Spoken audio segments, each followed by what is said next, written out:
प्रभु जब अपनी शक्तियों का प्रकाश करते तो लगता है कोई त्रिभुवन में जिसकी रक्षा नहीं कर सकता। उसकी रक्षा के लिए मां भवानी दुर्गा अपना भयानक रूप धारण करके महिषासुर आदि दैत्यों का मर्दन करती है। प्रभु है उस रूप में, दूसरा नहीं है। तो उनकी सामर्थ्य कितनी है? दुर्गा कोटि अमित अरिमर्दन। हरि की सामर्थ्य कैसी? अमित दुर्गाओं जैसी। 1 करोड़ अरब नहीं, अमित दुर्गाओं जैसी दुष्टों का मर्दन करने की सामर्थ्य। अमित था नहीं कि कितनी सामर्थ्य है।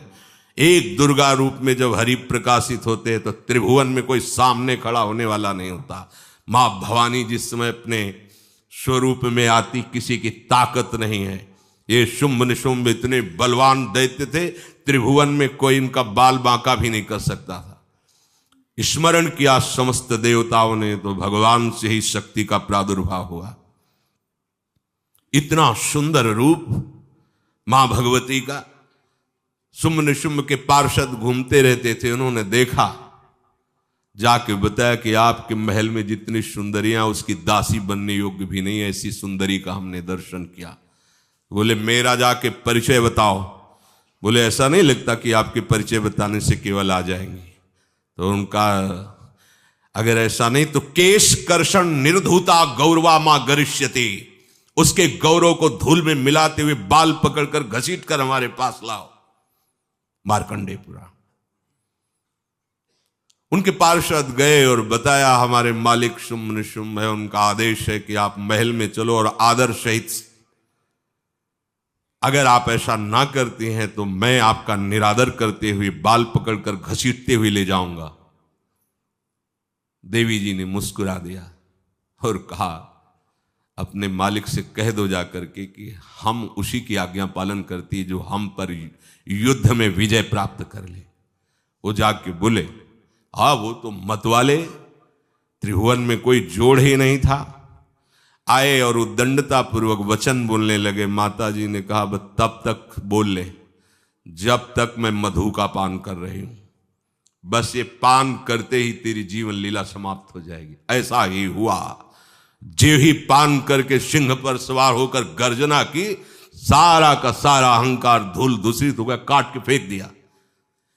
ऐसी अनंत अमित दुर्गाओं जैसी सामर्थ्य हमारे प्रभु श्री हरि में, अमित दुर्गाओं जैसी, क्योंकि अनंत शक्तियों के स्वामी हैं। उनकी लीला में क्यों में हो? अरे वो जब करुणा करते हैं, अपनी महिमा से उतरते हैं, तो भक्त जब ऐसे कर देता है तो डरप जाते हैं। माधवदास बाबा ने कहा नहीं चलना तुम्हें ब्रज में, हम तुम्हारी कहां तक सेवा देखेंगे, तुम्हें बाल भोग राजभोग। बाबा जी हैं, कभी मिला कभी यहीं रहो। वो बाबा आपके बिना नहीं रह सकते। दोबारा बोल नहीं पाए जगन्नाथ। ये सुन करके हृदय बलिहार होता है। ओ ऐसे सामर्थ्यशाली प्रभु अपने भक्त के प्रेम प्रणय पर भी कितना डरते हैं। ये भक्त नाच पड़ता है। ये कुतर्क की, संशय की वृत्ति यहां प्रवेश नहीं करती। दुर्गा कोटि अमित अरिमर्दन। अमित गिनती नहीं, ऐसी अनंत दुर्गाओं जैसी शक्ति हमारे प्रभु में विराजमान है। शक्र कोटि सत सरिष विलासा। आहा, अरबों इंद्र जैसा विलास प्रभु में। अरबों, एक इंद्र त्रिभुवनपति है, अरबों इंद्र के समान प्रभु का ऐश्वर्य है। और नवशत कोटि अमित अवकाशा, जिस एक आकाश के लिए गरुण जी से कह रहे हैं कि मच्छर से लेके आप तक उड़ते हो पार पाए, बोले ऐसे अरबों आकाश के समान अवकाश है प्रभु में।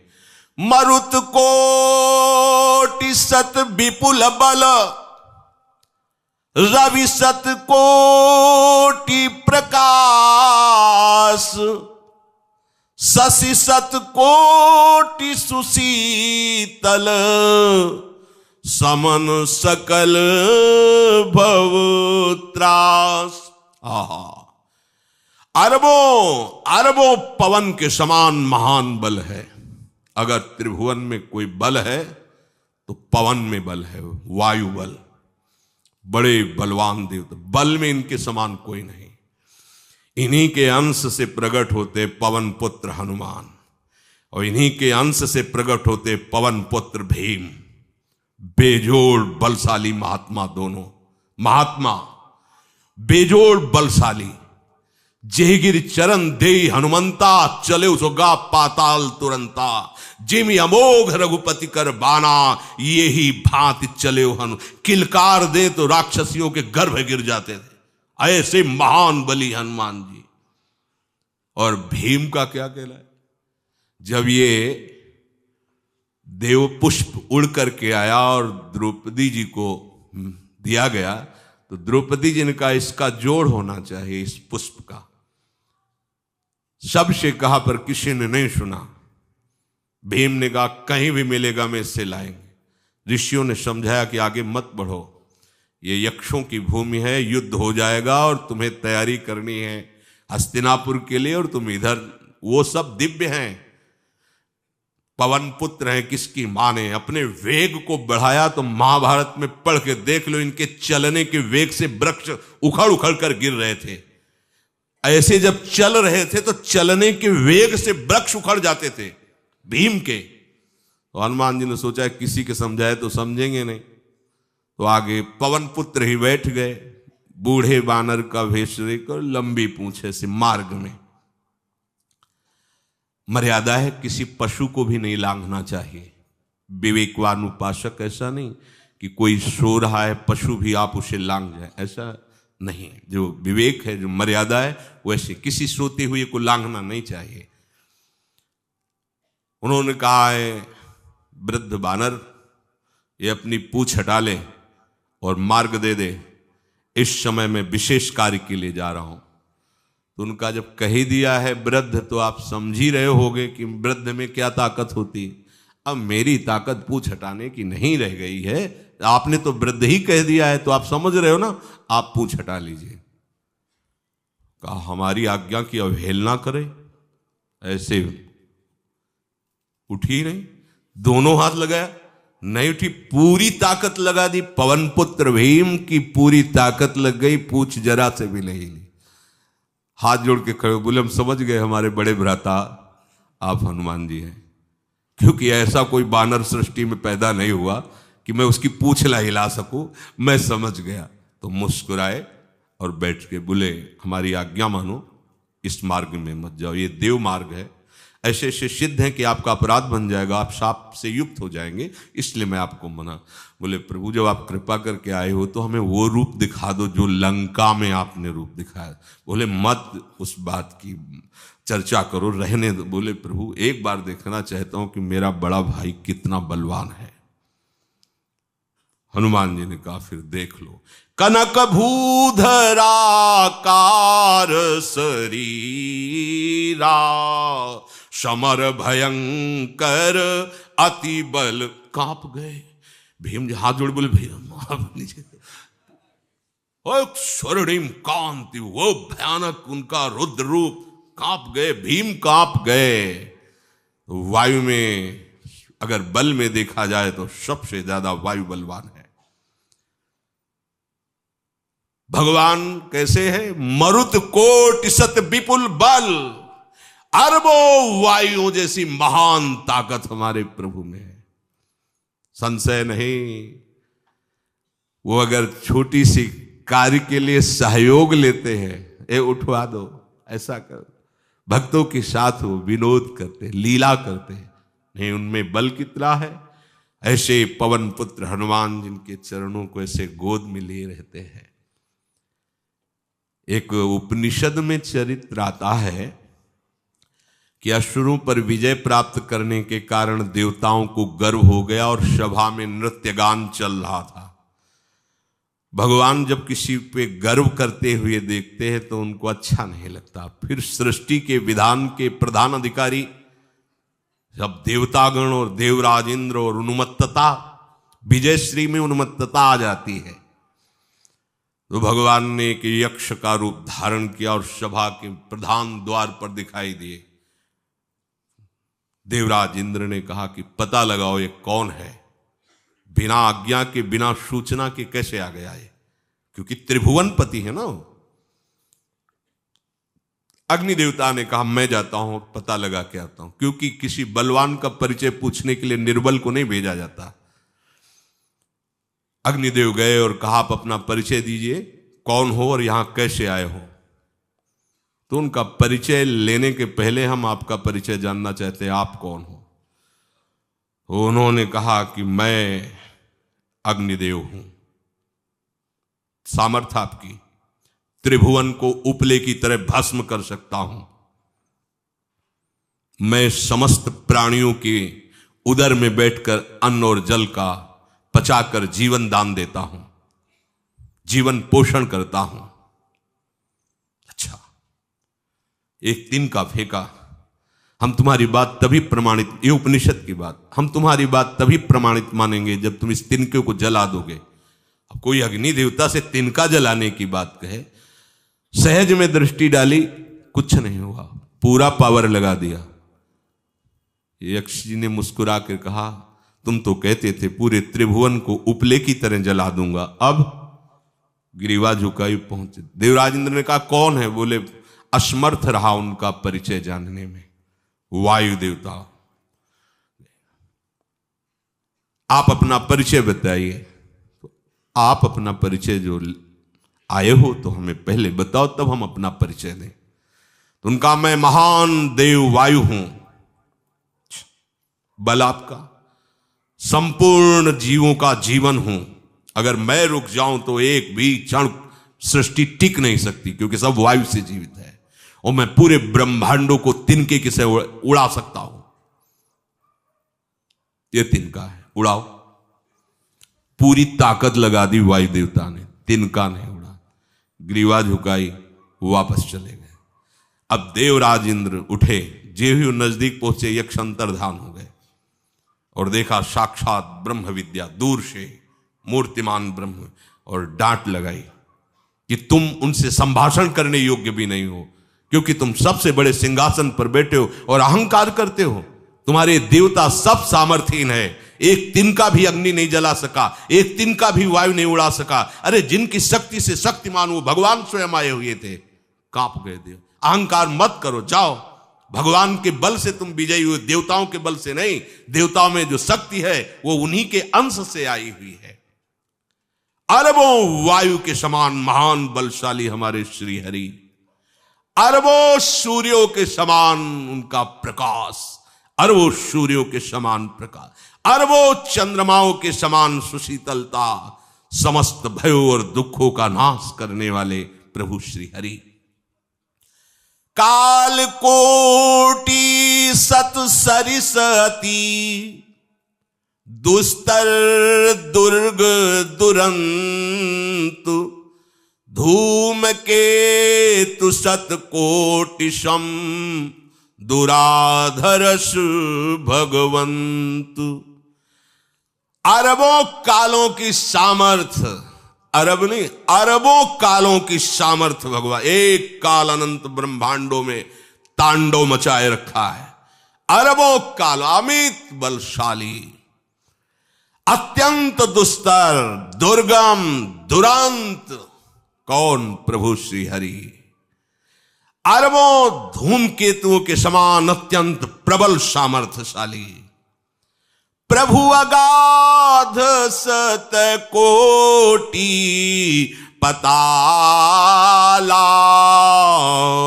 शमन कोटि सत सरिष कराला,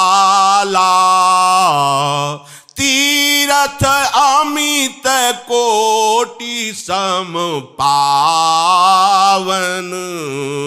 नाम अखिल अघ पूग नशावन। कितने अथाह हैं प्रभु। बोले अरबों पाताल से भी बढ़कर, अरबों पाताल से भी बढ़कर गहरे हैं, कोई था नहीं पा सकता। कितने भयानक हैं, अरबों यमराजों से भी ज्यादा भयानक प्रभु श्री हरि हैं। अनंत कोटि तीर्थों को भी पावन करने वाले परम पवित्र जिनके श्री चरण हैं, वो तीर्थपाद श्री हरि हैं। अनंत तीर्थों की उनका नाम ही संपूर्ण विश्व के पाप समूहों का नाश करने में समर्थ है। हिमगिरि कोटि अचल रघुवीरा, सिंधु कोटि सत समगंभीरा, कामधेनु सम कोटि। आहा, देखो अब किसके सामने तुम्हें हाथ पसारने की जरूरत है? समझो, अगर अपने प्रभु को जान जाओगे, समझ जाओगे, तो फिर कहीं इधर उधर झांकने की जरूरत नहीं, किसी के सहयोग की जरूरत नहीं। कैसे प्रभु? ऐसे वो स्थिर हैं कि जैसे तूफान चल रहा और हिमालय का आश्रय ले लो तो डरने की जरूरत नहीं, कोई भी तूफान हिमालय को उखाड़ नहीं सकता। ऐसे ही कह रहे हैं, अरबों हिमालयों जैसी स्थिरता प्रभु श्री हरि में है। अरबों समुद्रों के समान गंभीर है। कामधेनु सत कोटि समाना, सकल काम दायक भगवाना, सारद कोटि अमित चतुराई, विधि सत कोटि सृष्टि निपुणाई, विष्णु कोटि सम पालन करता, रुद्र कोटि सत सम संघरता।